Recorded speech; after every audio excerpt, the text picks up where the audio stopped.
Welcome to the Hannahcast, everybody. My name is Christian Hannah, and today, sorry this episode's a bit late.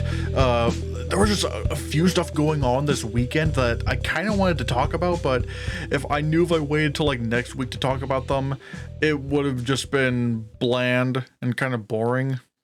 I wouldn't have the current buzz. I wouldn't have the current buzz over the stuff that, was going on this weekend. So, sorry. Again, that's why this podcast episode is late. But then again, you guys already know how late my podcast episodes are. I'm sorry, please. I'm sorry. But yeah, anyways, the main reason why I held off the podcast till today, well, cause currently it's 9:45 p.m. I am recording this on Sunday, June 5th.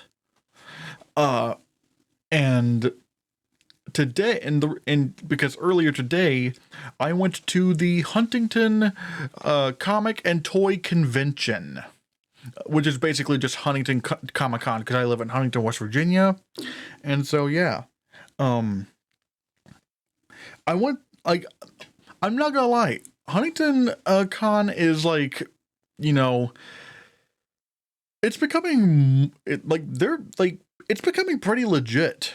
Some of the guests they've had so far, like last year, granted there's some people that I don't really care about, but I know that, a lot of people do. Like last year they had Sergeant Slaughter from G.I. Joe. I didn't really care about him because I'd never watched G.I. Joe, but again, there's a lot of people who did watch G.I. Joe and loved that. But last year there was there was Jim Cummings, who I would be interested in, but apparently I've heard that he's a Trump supporter, and I can't really support that, especially nowadays after January 6th.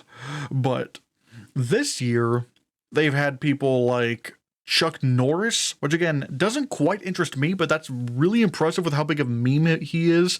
That he wasn't here today. He was there yesterday. I only had like a pass to go to Sunday, because I think like Sunday would have been the best time for me to go. They also had Cary Elwes, who you might know from like The Princess Bride, Disney's A Christmas Carol from 2009, or the Oogie Loves and the Big Balloon Adventure. Okay, maybe not that last one. That, unless you're someone who watches bad movies a lot and you just discovered the Oogie Loves or something stupid like that. I don't know, but they had Cary Elwes there. But the one that I was interested in was that they had Kevin Conroy, who you might know as like the voice of Batman in a lot of Batman media, from ranging from Batman the Animated Series to the Batman Arkham games. Basically he's like the definitive Batman voice, and he's actually going to be in Multiverses, the video game, this year, which I'm not gonna lie, I'm really kind of excited for, because it looks so fucking funny. For one, it's like just pure fan service. Like they got they got a lot of like Warner Brothers characters, and they got like some of the most popular, voices to do them. Like for example, they got Jake and Finn from Adventure Time. They got the original voice actors for that. They got Harley Quinn, who's voiced by Tara Strong. Batman in this is voiced by Kevin Conroy. They even have Shaggy from Scooby-Doo, voiced by Matthew Lillard. And specifically, this is in fact God Shaggy. And if I'm not mistaken, they actually will have like the Powerpuff Girls on there, which is really interesting. I'm hoping it's the OG Powerpuff Girls, but it's probably going to be the new ones, because they really want to market that. But Multiverses looks like a ton of fun. But yeah, last year, anyways, I got an autograph of Kevin Conroy this year. Smaller than I thought he would be in real life. He's pretty small. Then again, he's old, so I mean, yeah, no shit, Christian. Old people get smart, get smaller with age. I should have figured that. Although Jim Cummings, even though I didn't walk up to him, I did see Jim Cummings last year, and he is really small. Like, he's way smaller than I thought he would be in real life. Um, what was it? I was what was it? What was I like? But anyways, like, yeah, I got an autograph of Kevin Conroy. He seems he like granted. Okay, I'm not gonna lie. He seemed kind of tired, but I'm not surprised considering he literally just arrived in Huntington in like Saturday, and he probably, you know, like what was it? Like he's probably getting on a plane right now, to head back to wherever he lives. So it's like, yeah, but I don't blame him for being tired. All right, like, but yeah. Uh, that was fun. Last year, even though for obvious reasons this person wasn't there, but last year I got an autograph of Chadwick Boseman because like this one vendor was selling like celebrity autographs, and man, like this guy had like so many cool autographs, like Robert Downey Jr. as Iron Man, Ben Affleck as Batman, what like a lot of Star Wars autographs, a lot of Marvel and DC autographs. Sadly, and like, for, but I chose Chadwick Boseman because I thought that would be the most. I thought that would be the most uh valuable one, considering how big of a phenomenon Black Panther was, and not only that, but obviously Chadwick Boseman's dead, so obviously I had to snag that, and I really like it. I don't think he was here this year. I don't think the vendor was here this year, and which is really sad because I wanted to get something from him. Like I would love to get maybe like a Ben Affleck as Batman autograph or Robert Downey Jr. as Iron Man. Or definitely maybe like Chris Evans as Captain America. I don't know. Yeah, but I will like one site I do like for autographs, because I actually I do like getting in the habit of collecting autographs. I like using GalaxyCon, and this is not sponsored by the way, but like GalaxyCon, they get like a lot of big names to do autographs, and I don't know how the fuck they get them. Like I got someone that I know personally, someone who's very close to me. They like The Secret of Nim. That's like one of their favorite movies, and I got them a poster of The Secret of Nim signed by Don Bluth, which is that was really cool.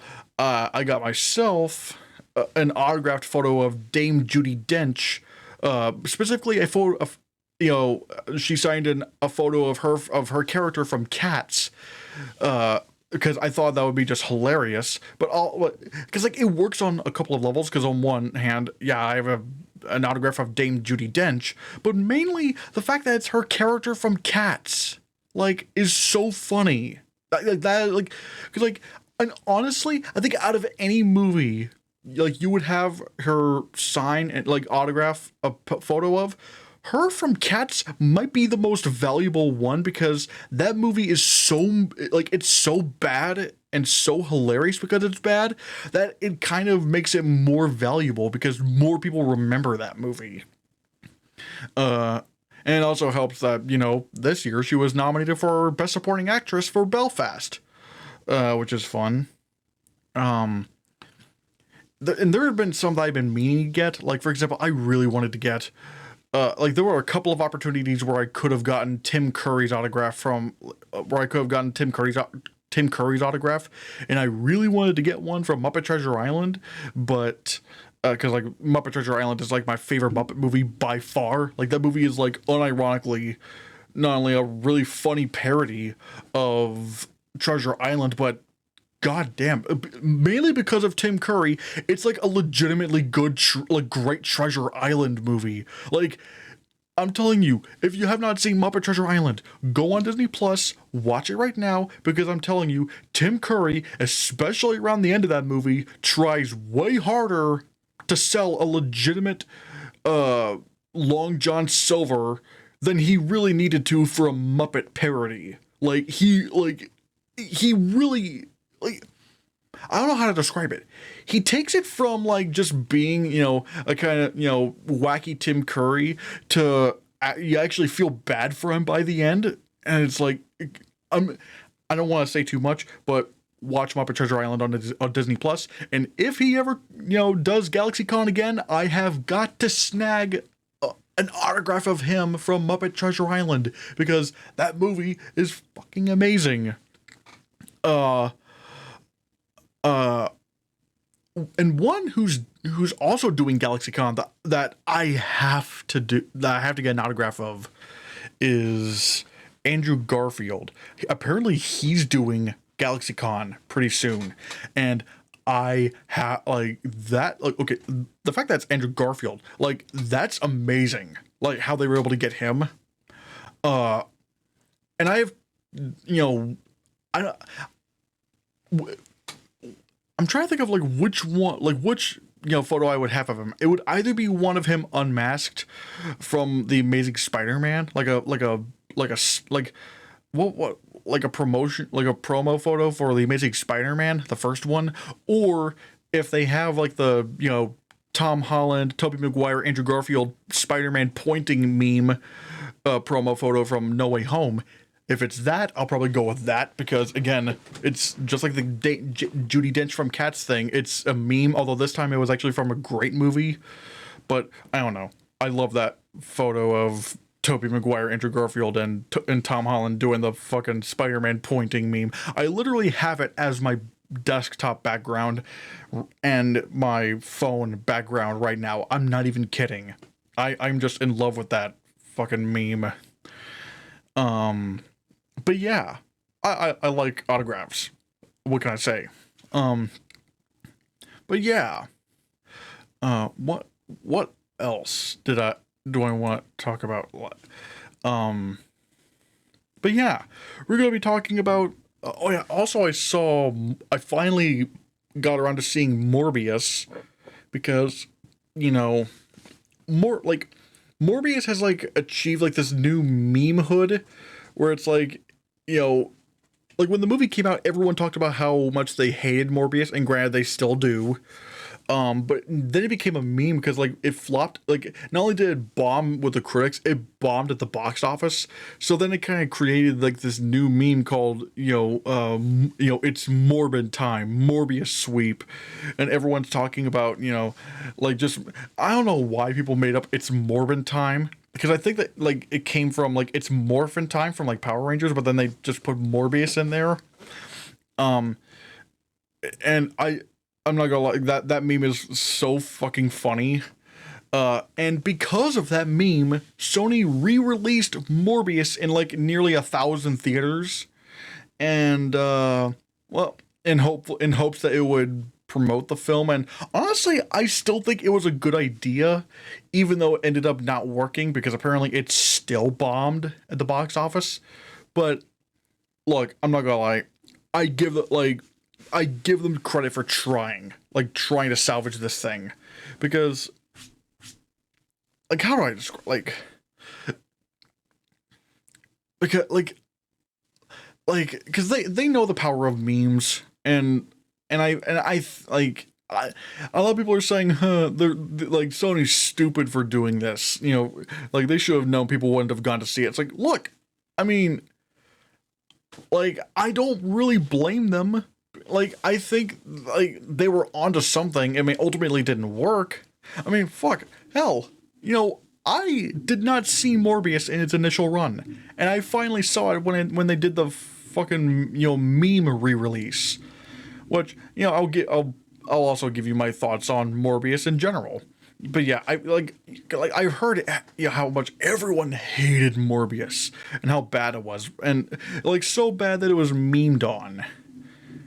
And I'm not gonna lie, watching Morbius, I didn't think it was that bad.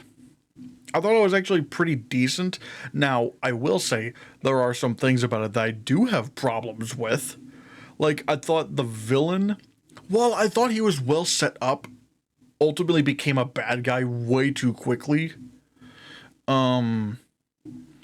And I will say it probably, like, how do I describe the mid-credits scenes? Because, like, weirdly enough, okay, there is a mid-credits scene halfway through, like, the main on end credits, where it's like, showing, directed by this person, screenplay by this person, like those kind of credits.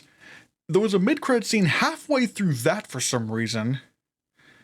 And it was, and granted, it launched some pretty interesting questions. I was like, oh, okay, this is pretty cool. But then but then it went back to the main on end credits, and then, once that was finished, it went to another mid-credit scene, and that one was just as bad as everyone said it was. I don't know if I should say what it is because spoilers, but all I will say, Sony is clearly trying to repeat the same exact mistake that bit them in the ass nearly a decade ago. I'm just like, what the fuck are you doing? Like are you seriously trying to do this again? And well, they are trying to do it again, which I was like, God damn it, you guys did not learn a goddamn thing. But whatever. Granted, this movie bombed really badly, so I don't know what they're gonna do about this. But yeah. But overall, I did like Morbius. I think the problem mainly is that it's like there are like literally no surprises. Like there's not really any surprise. Like where you think, everything's gonna lead, it's gonna, like, it basically leads there. You have your setup for the hero. You have, or in this case, anti-hero. How this person, how he gets his powers. Him discovering these powers, and bad guy gets formed, and they have multiple fights, including a big fight later on, and it's like, I mean, like, it wasn't bad. Like I said, it was decently done, but I can see how, like, for some people, this is, like, so by the numbers that it turns them off. Although I will say, I do feel like there are some very strong points. Like, for example, I think Jared Leto was pretty good in this. I mean, look, I'm not gonna lie. I think Jared Leto was, like, one of the most needlessly shit on actors in Hollywood. It's like, everyone loved him. He won an Oscar for Dallas Buyers Club, but then, oh no, when Suicide Squad came out, and people didn't like his Joker, then people just decided, oh yeah, we hate Jared Leto now. And, like, everything he's done before is garbage. Everything he currently does is garbage. Even though I think the problem is the projects he's in. Like, it's not like, it's the same thing, it's the same reason why I feel like people shit on James Corden too much. It's like, the problem is not James Corden or Jared Leto. The problem is the projects they are put in. Like, their projects are so stupid. Like, yeah, of course James Corden wasn't gonna be able to do anything that elevated the Emoji Movie or Cats or Camilla Cabello's Cinderella. Or, on Jared Leto's side, what the fuck was he supposed to do with House of Gucci? Like, it was already a bland-ass movie that was way too long and took itself way too seriously. And, like, and clearly didn't know what it was supposed to be. What the fuck do you think Jared Leto was supposed to do? It's like, I genuinely think people shit on Jared Leto too much, when really the problem is the projects he's in. Like, he's just not in projects that click with people. And, people just typically go, well, I mean, if I didn't like this movie, then that means everything about it is bad. And I swear to God, you would not believe how many times I've heard this about, like, people with visual effects. Not visual effects people, but, like, people just, they watch a movie they don't like that has CGI, and they're like, ugh, there's too much CGI. It's like, no, if this movie was great, you'd be praising it. Like, it's like people, because people just, like, again, people don't want to admit when a bad movie has good CGI, Because look, I will say it till the day I die. Gemini Man sucks. It's a really sucky movie, borderline terrible. But it has some of the best visual effects I've ever seen in my life. With like the, young CGI Will Smith. I thought that was very well done. And there were many parts of the movie where, they had older Will Smith and he was CGI and no one noticed. But, because the movie's bad, no one wants to admit, when anything is good in a movie that they don't like. And it just kind of annoys me. And look, I thought the effects in Morbius were pretty good. There were some parts where I was like, wait, how the fuck did they do that? Like, there was like this one scene where Jared Leto was like so skinny, like he's like, ew. And then like a couple scenes later, like once he after he, becomes this powerful Morbius creature, he's all like, he's ripped. And I'm just like, they had to have done CGI to make him skinny or something, because and it looked amazing.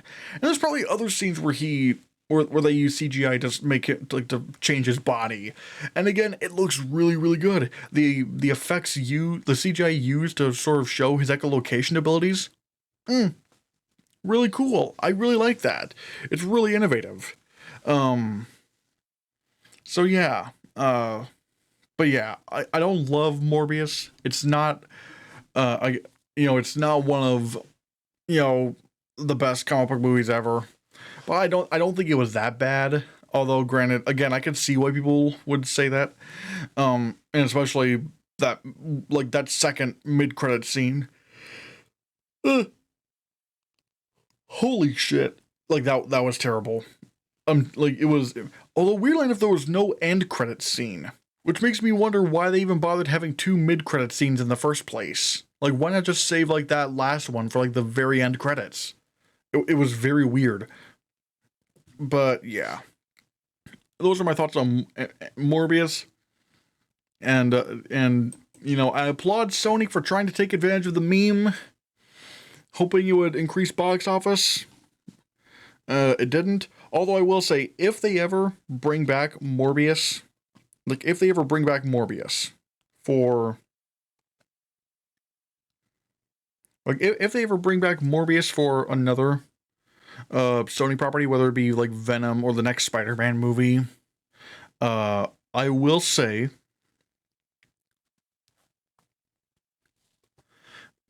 I will say... I think they need to go go a little bit more intentionally ridiculous and just kind of go along with the meme. And honestly, they gotta have him say it's Morbin time. I think that would be hilarious. But, yeah.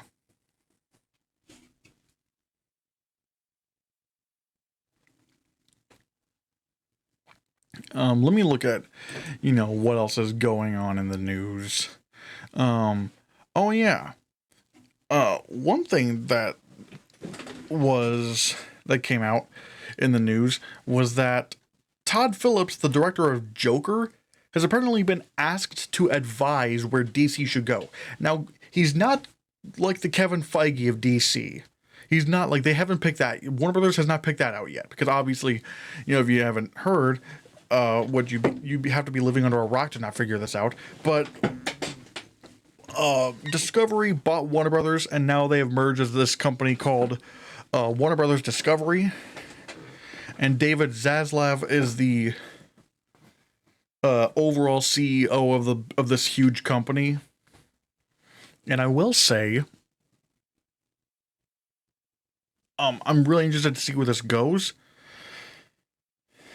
But one of the things that's apparently on David Zaslav's agenda is that he wants to treat DC like its own standalone studio, like how Marvel is doing it.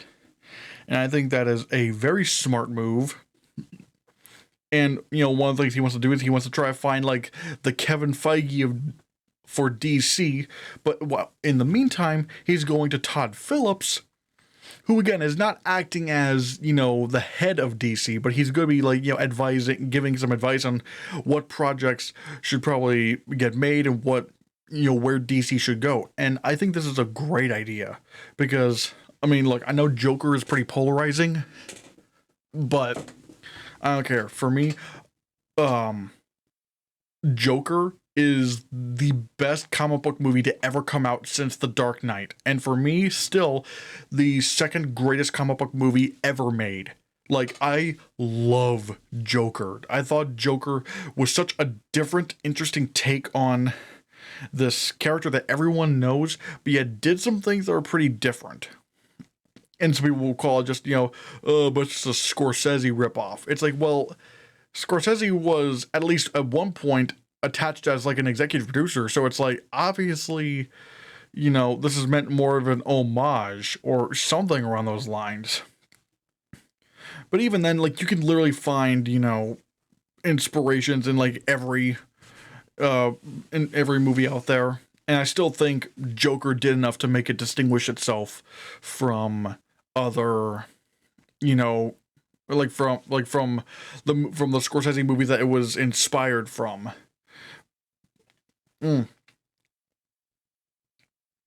But yeah, and Joker, and obviously, and this is kind of obvious why, Todd Phillips is being picked to, like, help at least, advise where DC be, like, act as like an advisor for DC, because Joker on a $65 million budget made over $1 billion. Even I never thought that would happen. I thought it would be successful because, look, let's face it, the Joker is a money printing machine.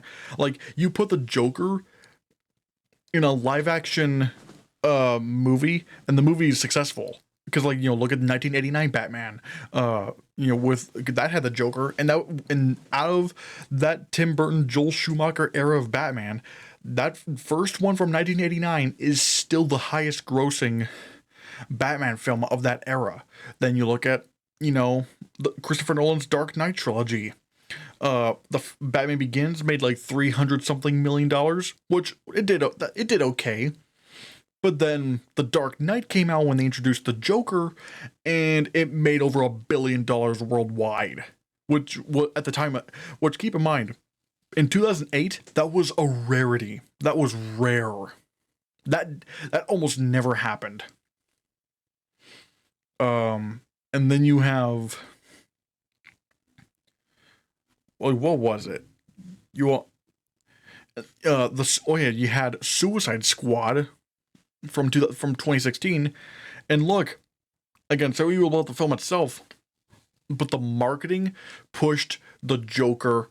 Like they pushed the Joker in all the marketing. It's like, so much so to where I feel like they actually misled the audience, because it made it look like the Joker was going to be the was going to be like the main villain of Suicide Squad, even though he had like 7 minutes of screen time or something, which was honestly very deceptive, because again, you look at the trailers, they deliberately made it look like he was going to be the Joker.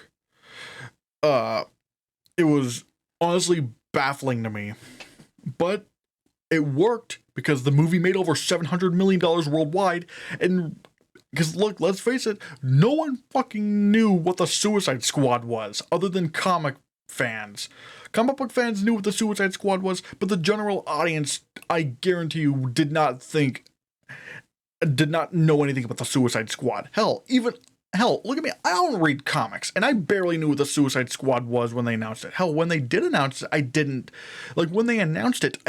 know what the Suicide Squad was. I only figured out what the Suicide Squad was when I saw, like, YouTubers that I followed at the time talking about it. I was like, oh, this is the Suicide Squad? Okay. And it seems like Warner Brothers knew this too, because they slapped Joker in all the trailers and all, the posters and shit, making it look like he was going to be the main villain, even though he wasn't, and the movie made it bank. And once again, look at look at, what was it called? The Joaquin Phoenix Joker movie directed by Todd Phillips. Like, that made over $1 billion on a $65 million budget. And then, well, granted, everyone kind of knows this at this point, so I guess it's not really a spoiler, but the Joker makes a cameo in The Batman, the one with Robert Pattinson, and when that started coming out online, everyone's like, "Oh, the Joker!" Like everyone, granted, that's not what I would call deceptive because that just came out of like Twitter spoilers or whatnot. But but and there were even like whispers that the Joker was going to be in this movie. And everyone rushed over to see the Batman. And how much did the Batman make again? Let me look it up.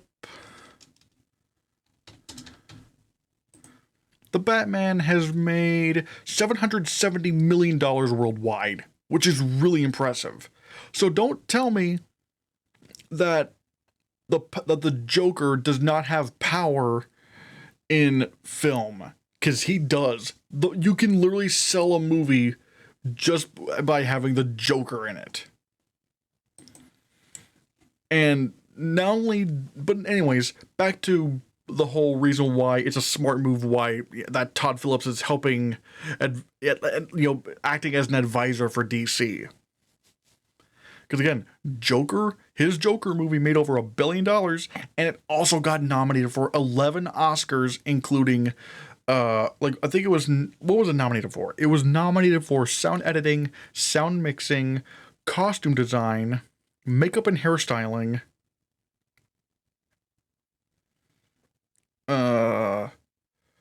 cinematography, film editing, best adapted screenplay, best lead actor, best director, best picture. I'm trying to remember what else it got nominated for. Let me look it up. Yeah, fuck it. I'm just gonna look it up on IMDb. What Oscars it got nominated for. It got nominated for sound editing, sound mixing, film editing, makeup and hairstyling, costume design, cinematography, adapted screenplay, directing, best picture, and it won best original score and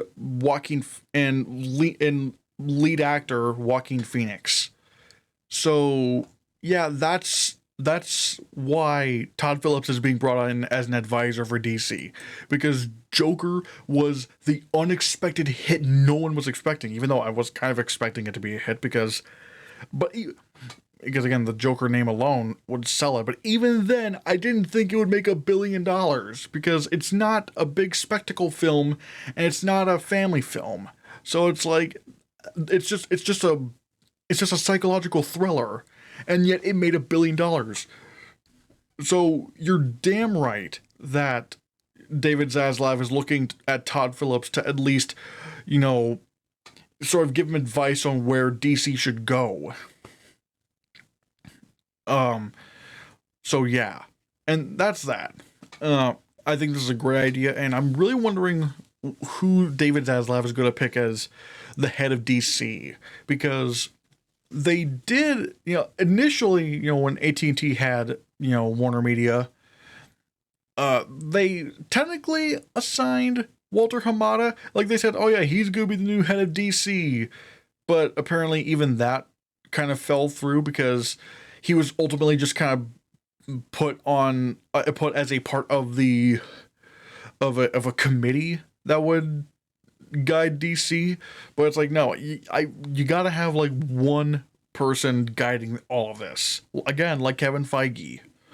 So I fully believe David Zaslav is going to pick someone great, but getting Todd Phillips to at least help him advise where DC should go, I think is not a bad move at all.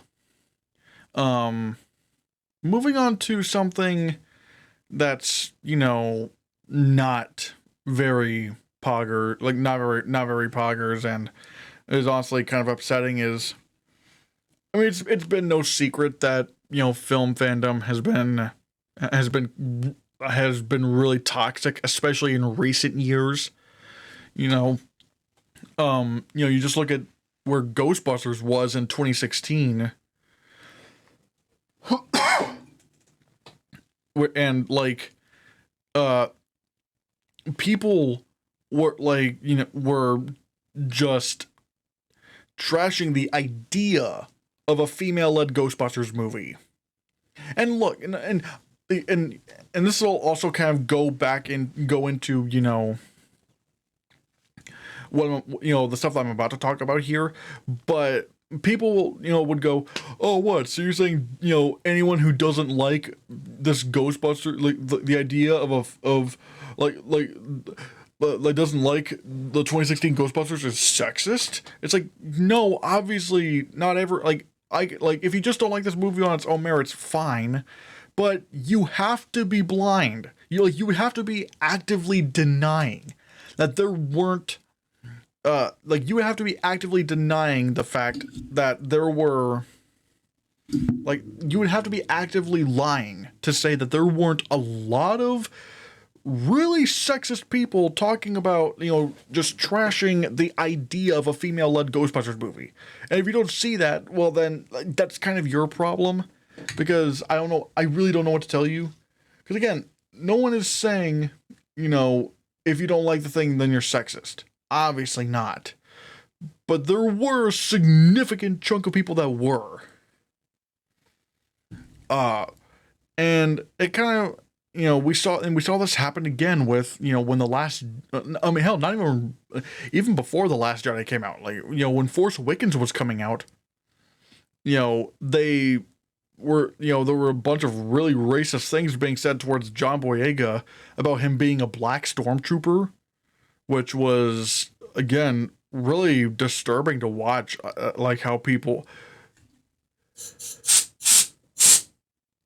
you know, it was really disturbing to watch, you know, how people just be like, just blatantly racist about the idea of a black storm. Sorry, there's a bug in here. Sorry. But just about the idea of a black stormtrooper. And then, of course, there was the infamous Kelly Marie Tran incident where, because people didn't like The Last Jedi and didn't like her role as Rose Tico, people decided it would be funny, you know, to, you know, make fun of her for being a woman, make fun of her for being, you know, an Asian woman, even going onto like the Star Wars wiki and like changing, you know, her name to like various Asian slurs, well, or I should, not really Asian slurs, but more so, you know, slurs that made fun of the fact that she was Asian. Like very disturbing shit. And even like and some of these fans even went as far as to, like, you know, send death threats to Rian Johnson for, you know, making the movie, and sending death threats to Kelly Marie Tran because they just, like, because of their fucking agenda. And it was really disturbing, honestly.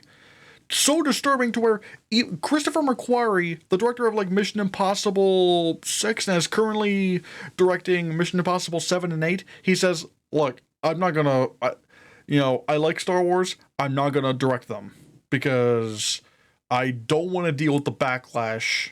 I don't want to be sent death threats if they don't like what I put out. And to which, shockingly, people in the comments were just like, well, then just don't make it bad. And I was like, that's not the point he was making. The point he was making is that, like, it's fine to criticize something, but once you make it personal, like actually attacking people for making a movie, whether, like, especially if it's like, you know, especially saying sexist or racist things towards someone due to that, like, it's going beyond, you know, constructive criticism and just being an asshole. And once again, I don't want to hear anyone saying, oh, what, so, you know, you're saying that if people just, you know, don't like new Star Wars or don't like, you know, that Ghostbusters movie, then that means they're racist or sexist?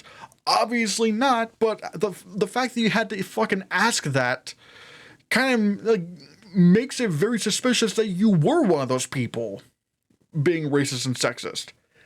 Because you would know from common sense that I wasn't, that, you know, that we're not talking about you. And sadly, you know, it is still not ceasing. Like, the racism and sexism in fandom is once again showing its ugly end again, between, you know, the blue fairy played by, in Pinocchio, being played by Cynthia Erivo, Academy, like, Oscar-nominated actress Cynthia Erivo, and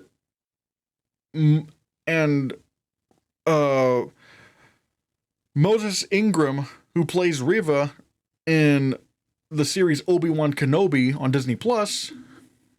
Both of these two have had so many fucking racist and sexist things being thrown at them.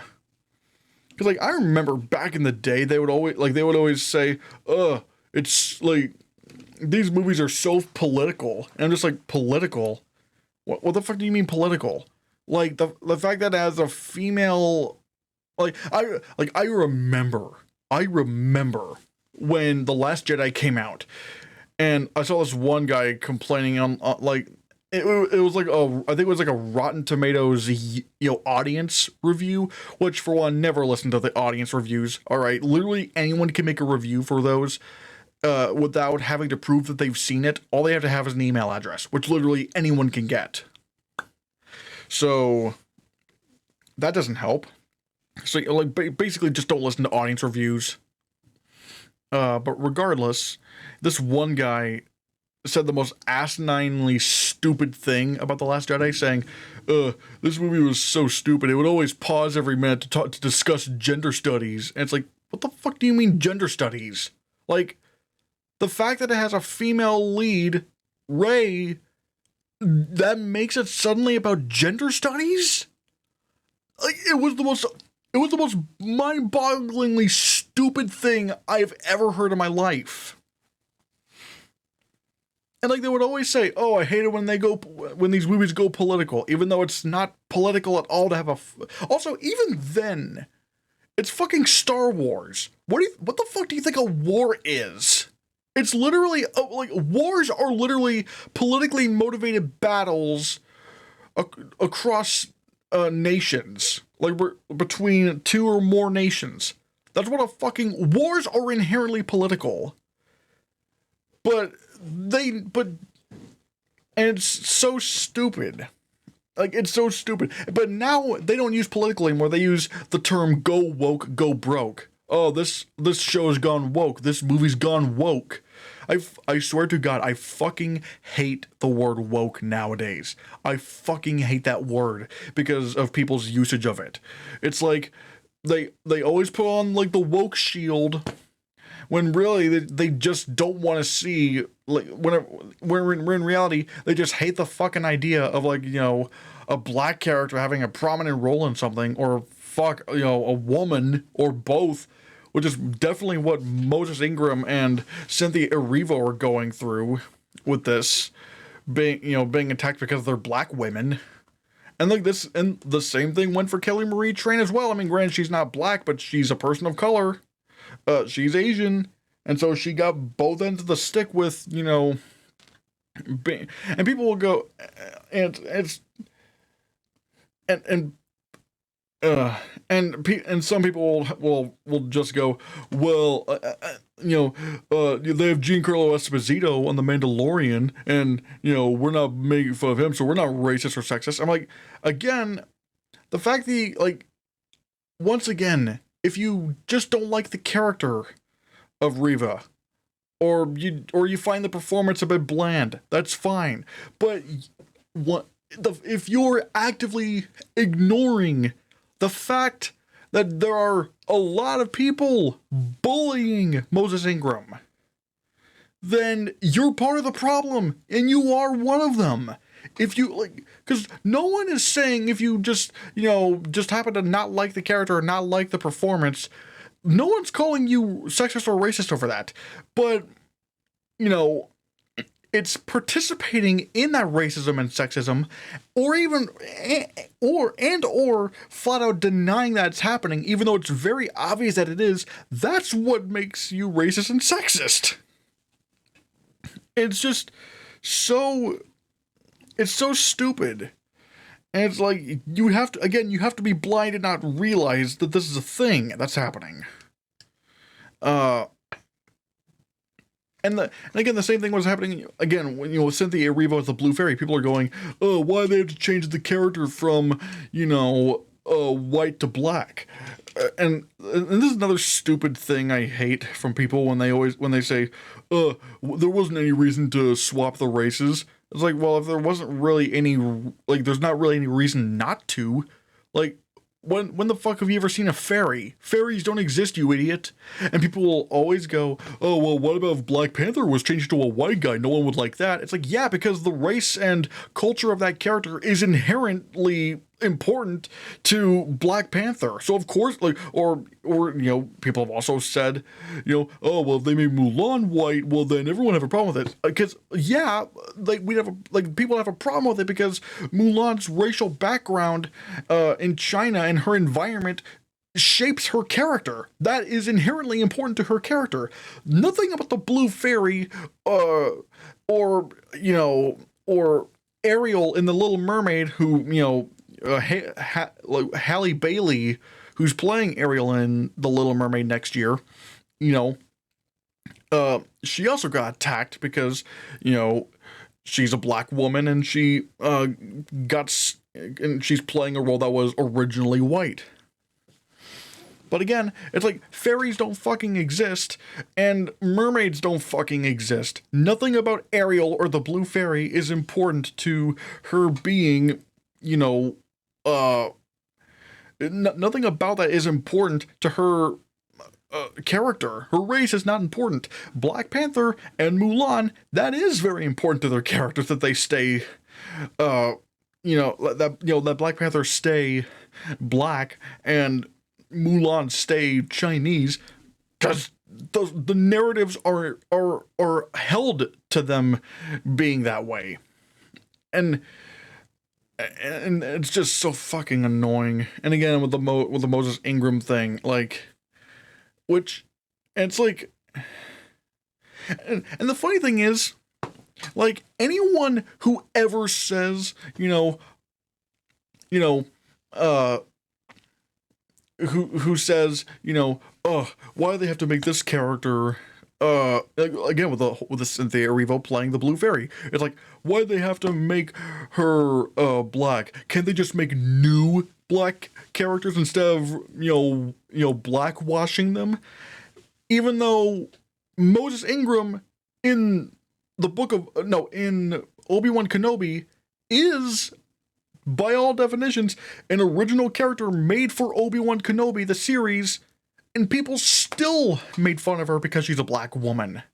And it's like, any of you who fucking complain, about oh, the Blue Fairy is black now, or the Little Mermaid, Ariel is black now. Anyone who ever fucking complains about that, you don't ever get to say, why can't you just make new original black characters? Because they fucking did that with Moses Ingram, and people still sent her death threats and called her the N-word and shit. It's like, you don't ever get to fucking say, claim that ever again. No, you're just racist and sexist. And again, you don't come to me with oh, so if you have anything to criticize about this character, or the actress, that means I'm racist and sexist. No. I mean, you are racist and sexist, but not because of that. But the fact that you had to fucking ask that to clarify, it's like, no, obviously we're not talking about anyone who's being, who's giving constructive criticism, actual criticism, not fucking making it personal and making it about, race or sex or whatnot. It's just so fucking stupid. And so, yeah, this is never gonna stop. The fucking toxicity of fandom. And it's just so fucking annoying whenever this happens again, because it makes fandom look bad, and it makes people not want to be a part of, fandom of communities. It makes people not want to be a part of that anymore, because it just seems like because here's the thing, I've always said this, and it was, you this was not originally meant to be put in this context, but honestly, it does fit in this context.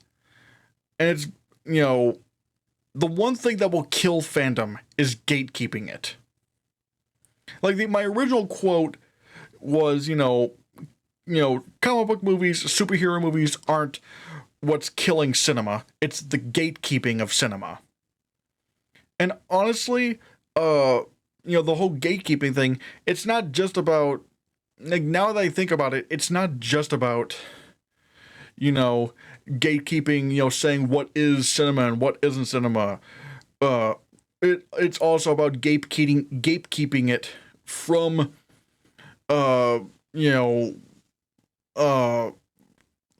people of certain backgrounds, whether it be, race, sex, sexuality, gender, like gatekeeping fandom from those communities, I think that will kill fandom altogether. And it's just gross. It's disgusting. And I fucking hate it. So yeah. Yeah. Honestly,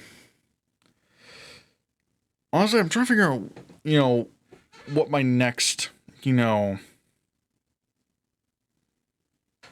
what my next topic should be.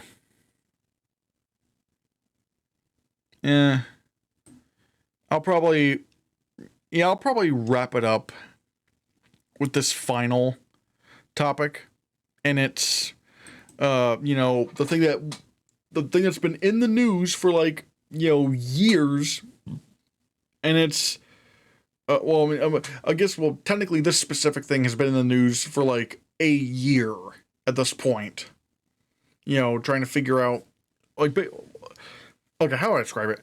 Basically, the Johnny Depp versus Amber Heard court case. This has been, again, like I said, in the news for a long, long time. It's just crazy.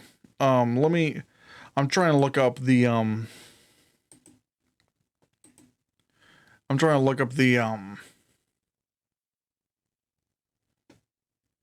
I'm just trying to, basically, again, in case you guys don't know, Johnny Depp and Amber Heard were married for some time. Then they, divorced. They separated. They divorced. And ever since then, it was been like the ugliest thing. Like, for example, Amber Heard accused Johnny Depp of, of domestic abuse, and has spoken about it in multiple, newspapers, to where it got to the point to where there were two court cases where Johnny Depp sued for defamation. One of them was in the UK. One of them was in the UK where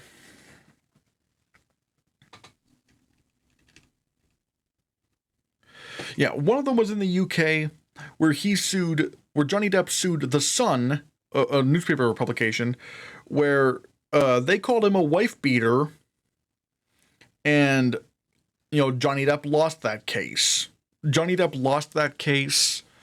And not only did he lose that case, he was literally told by the judge, you are a wife, there was enough evidence to show that you are indeed a wife beater, which cost him his role in Fantastic Beasts, The Secrets of Dumbledore, where he got recast, and where he was played by Mads Mikkelsen. And there was going to be and around that time, when he lost that court case, there was going to be another court case taking place the very next year, that is this year, where basically, yeah, where Johnny Depp is now suing Amber Heard for defamation, where basically, again, not verbatim, but accused, was calling, saying that she was a victim of domestic abuse, and even though she never mentioned Johnny Depp explicitly, everyone knew what she meant, and that's why Johnny Depp sued her. And this has been, again, the biggest, like weirdly one of the biggest, like one of the most looked after court cases in, recent memory. And look, I'm not gonna lie, I wasn't really taking sides at first, or at least because look, like it or not, Johnny Depp lost the UK court case. And I should also say, with this newest one, Johnny Depp won, the U.S. court case, where he successfully sued Amber Heard, for I think it was $10 million. Okay, yeah.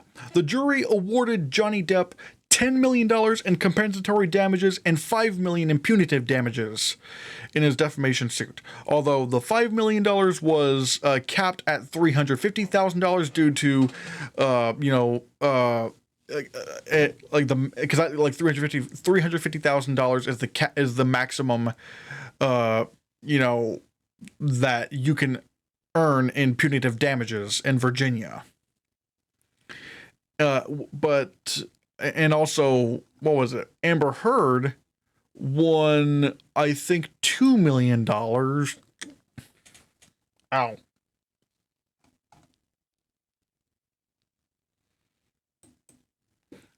Yeah, Amber Heard, yeah, she won $2 million in compensatory damages, and no money for punitive damages. And we'll talk about that here in a bit. But the reason why I was really, look, I'm just going to say, I really did not think Johnny Depp was going to win the U.S. court case. And mainly because he had a better chance of winning the UK court case than he did in the US, because in the UK, when you sue someone for defamation, the onus is on the defendant. Or wait, is it defendant? Plaintiff, defendant? I'm hoping I'm correct on this. Is on the defendant to prove why what they said about the plaintiff was correct. The onus is on them. But whereas in the US, the onus is on Johnny Depp to prove what the defendant said was false.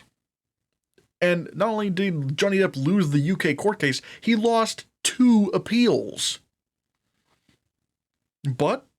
And so that's why I was kind of thinking, I really don't think Johnny Depp's gonna win this. But lo and behold, he did win. And look, initially, I was kind of thinking, this was a bad marriage. Just both sides were kind of bad on this. And everyone gave me shit over it, but keep in mind, this was mainly before the trial. And the more I watched this trial, it was like a fucking circus. It was a circus. It was insanity. How do I describe it? It's Amber Heard's lawyers were so weird, and they would object to their own statements, which is not normal. And they would ask, but not only that, when Johnny Depp's legal team, they brought up some really interesting things that I didn't really think about. And admittedly, I kind of started siding a little bit more with Johnny Depp, although again, it was a tough thing, but ultimately, again, Johnny Depp has won. Now, and the funny thing is, even though Amber Heard, technically, she won $2 million off of, in compensatory damages. The funny thing is, no one's really talking about. Now, I should also clarify this. Johnny Depp was overall the winner of this trial. He got $10.3 million. Amber Heard got $2 million. Johnny Depp wins. He's clearly the winner of this trial. But the funny thing is, even though technically, Amber Heard won $2 million, the reason why is interesting. Because she countersued for 3 things, like for 3 statements that Johnny Depp's legal team made. And I'm currently getting this info off of Legal Eagle. Because they're listed all here. She countersued Johnny Depp, and the question was, did Adam Waldman, while acting as an agent for Mr. Depp, make the following statements? Statement A: Amber Heard and her friends in the media use fake sexual violence allegations as both a sword and shield depending on their needs. They have selected some of her sexual violence hoax, quote, facts, end quote, as the sword, inflicting them on the public and Mr. Depp. Then there's statement B. Quite simply, this was an ambush, a hoax. They set up Mr. Depp by calling the cops, but the first attempt didn't do the trick. The officers came to the penthouses, thoroughly searched and interviewed, and left after seeing no damage to face or property. So Amber and her friends spilled a little wine and roughed that place up, got their story straight under the direction of a lawyer and publicist, and then placed a second call to 911. And then there's statement C. We have reached the beginning of the end of Miss Heard's abused hoax against Johnny Depp. The funny thing is, yeah, Amber Heard technically won. She won the statement of she won a statement the libel case against the jury did find Johnny Depp's legal team libel, and ultimately, considering they were representing Johnny Depp, they ruled Johnny Depp liable for statement B, where it goes into more detail on saying, how Amber and her friends spilled a little wine and roughed the place up, got their story straight under the direction of a lawyer and publicist, and all that stuff. Because a lot of the headlines I've been seeing say that, Amber Heard successfully sued Johnny Depp because his legal team said that her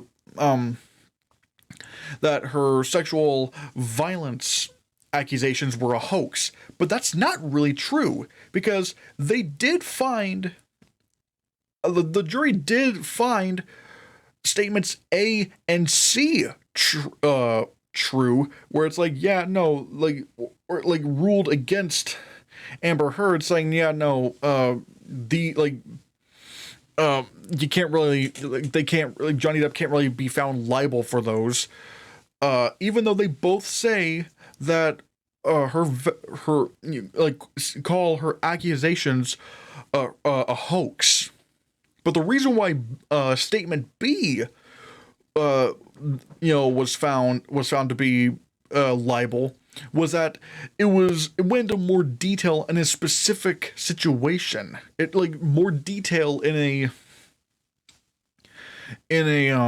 situation where that claims that Amber and her friends again spilled a little wine, roughed the place up, got their story straight. Something that would be really hard to prove. And so that's why, that case, or at least that's why statement B was found to be libel. So it was found libel not because, of the statement that it was found to be liable not because they said that Johnny Depp's legal team said that her sexual violence accusations were a hoax, it was pretty much, like Johnny Depp's legal team was found to be liable because it went above and beyond to construct a certain scenario that a very specific scenario that would be really difficult to find true to begin with. So so again, really, like I said, Johnny Depp came out as the winner. And again, watching, some of the court stuff, it's like, man, like Johnny Depp's legal team really did come swinging and like finding some holes, like finding a lot of holes in Amber Heard's stories. Like, for example, Amber Heard said that it's, around a certain point in 2013, Johnny Depp had, hit her face and caused a broken nose. But the funny thing is, not very soon after that supposed altercation, she and Johnny Depp went to one of the premieres for The Lone Ranger. And the paparazzi, obviously the paparazzi does what the paparazzi does, and that they take photos of the celebrities, and Amber Heard's nose did not look broken in any sense. Whereas if someone struck your nose and it got bashed, there would be major swelling and it would be crooked. There would be your nose people would tell people would be able to tell if your nose got hit. And that was not the case with Amber Heard. And that was a really interesting point that the legal team made. And ultimately, I have kind of come around in that, yeah, I think I might be siding with Johnny Depp now, because the evidence really does kind of show that, yeah, this was, I think that Amber Heard was an abuser, and that calling Johnny Depp, claiming that she was a victim of sexual violence by Johnny Depp was a false statement. And so then that begs the question, what happens to these two now? Well, I do believe Amber Heard is finished. She's not gonna, the best work she's probably gonna get is maybe some bottom of the barrel, straight to DVD projects, maybe Hallmark or something like that. Although I don't believe, and while I do believe Johnny Depp's career, I don't believe Johnny Depp is going to be super megastar Johnny Depp like he was in the late 2000s, the 2000s decade to the early 2010s. I don't think he's going to go back to those levels again. I mean, look, let's face it. First of all, before I get into my main point with that, I do think Johnny Depp, his career can recover. I do believe his career can recover. Again, not to super megastar status like he was in the 2000s and early 2010s, but I do believe studios will be comfortable with working with him again. Now, the reason why I say I don't think he's going to be megastar status again is that even let's face it, before these accusations were made by Amber Heard, Johnny Depp's career was already kind of dying anyway. Because I really think it started with Dark Shadows. It started with Dark Shadows. People didn't like that film at all. Then the next year, he did The Lone Ranger, which I thought was actually great, but people have fucking hated that movie. And not only did people hate that movie, it became one of the biggest box office bombs in cinematic history. Then the next year, he was in Into the Woods, which granted people didn't hate, but people quickly forgot about that movie. Then you have, what was it? Then you have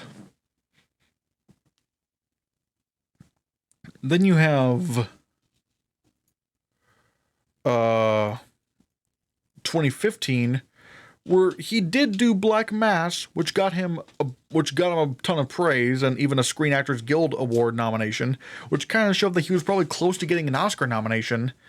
But people more remembered him that year for the slapstick comedy movie Mordecai, which everyone hated. Everyone hated that movie. Then the next year he did Alice Through the Looking Glass, and once again people hated that movie, and it bombed at the box office. Then the very next year he did Pirates of the Caribbean: Dead Men Tell No Tales, which granted it did okay at the box office, but again people were just sick of the Pirates of the Caribbean franchise. They were sick of Johnny Depp.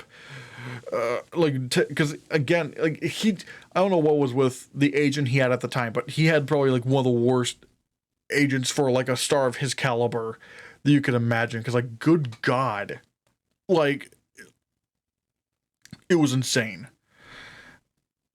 And I do believe, and plus there were reports of him, being drunk and whatnot, although some may argue that it may have been because of Amber Heard. Maybe being with Amber Heard just drastically just ruined him. I don't know. Whatever the case may be, I feel like Johnny Depp has a second chance now to redeem himself. If he's in a better place right now and he can drop the alcohol and stuff and pretty much make the comeback like Robert Downey Jr. did, then I think he has again, I don't think he's going to be, like the big megastar he was, but I do believe that if he starts putting out more quality work over the next few years and continuing to, be in some great projects, I think people will have faith in, Johnny Depp again, like Johnny Depp's movies. At least I'm hoping. Because, look, I love Johnny Depp. I think he's one of my favorite actors. Charlie and the Chocolate Factory is like one of my favorite movies of all time. Captain Jack Sparrow is one of my favorite characters of all time. I mean, that character's an all-time classic. Now, I don't believe they're going to do another Pirates of the Caribbean with him. I don't think they're going to do that. And honestly, I'm fine if they don't. I mean, there's a caveat. Because here's the thing. I don't believe they need to have Jack Sparrow, Jack Sparrow in a Pirates of the Caribbean movie.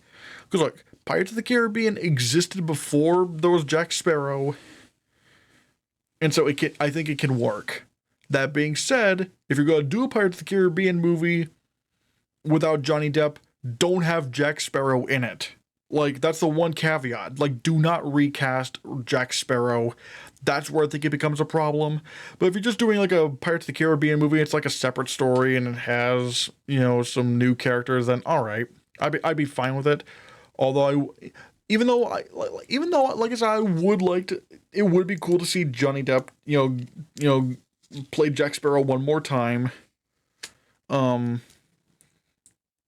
Although granted, Pirates of the Caribbean: Dead Men Tell No Tales ended in such a weird way. Although granted, but again, I don't know. It ended in this weird cliffhanger where it kind of hinted at the idea of Davy Jones returning. And I love Davy Jones. He's one of my favorite characters in those movies. I hope he doesn't come back because I hope he doesn't come back because he had such a perfect ending in At World's End, but I don't know. But then again, do people care about Pirates of the Caribbean anymore? I mean, because again, they stopped caring about Pirates of the Caribbean even while Johnny Depp was still in there. Pirates of the Caribbean, Dead Men Tell No Tales. Let me look up the Pirates of the Caribbean franchise.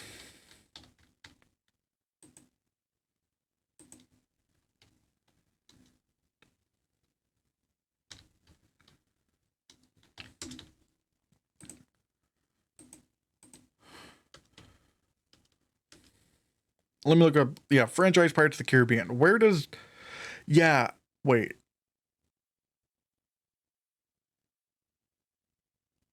Wait, that is weird.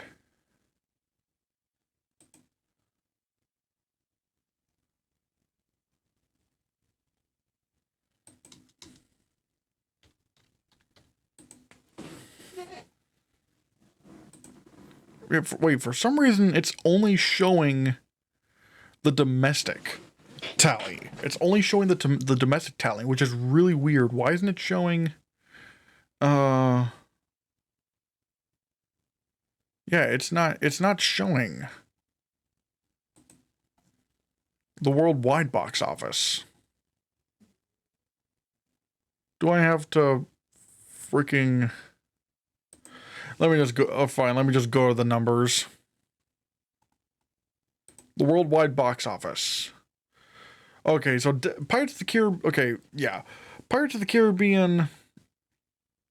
Dead Men Tell No Tales worldwide is the... Yeah, is the second lowest grossing of the franchise. The first being The Curse of the Black Pearl. But domestically... like in the US and Canada, it is, like, it actually is the lowest grossing of the franchise. But again, I don't know. But basically, what it just kind of shows is that people were starting to get tired of Pirates of the Caribbean even when it had Johnny Depp. So it's like, I don't think we're gonna see Johnny Depp as Jack Sparrow again. I'd love for that to happen.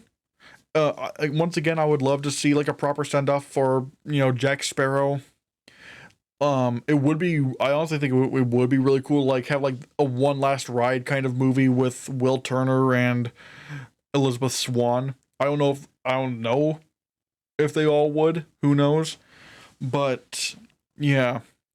But basically what I will say now is, like I said, I feel like Johnny Depp's career has been given a second chance with this verdict. Amber Heard is finished. She's done. Again, I feel like the only places that will take her now at this point are like Lifetime movies. Maybe not even Lifetime movies, but like straight to DVD movies. I swear to God, if she ends up on like PureFlix movies, then that will be definite proof that her career is dead. Yeah, because you don't want to be in the company of Dean Cain. So yeah. Anyway, guys, I think that probably does it for this episode of the Hannahcast. Thank you very much for watching. Like I said, if you like what you see here and you like this content, hit that subscribe button, hit that like button, hit that bell icon to be notified of future videos, and I'll see you next time on the next episode of the Hannahcast, everybody. Bye.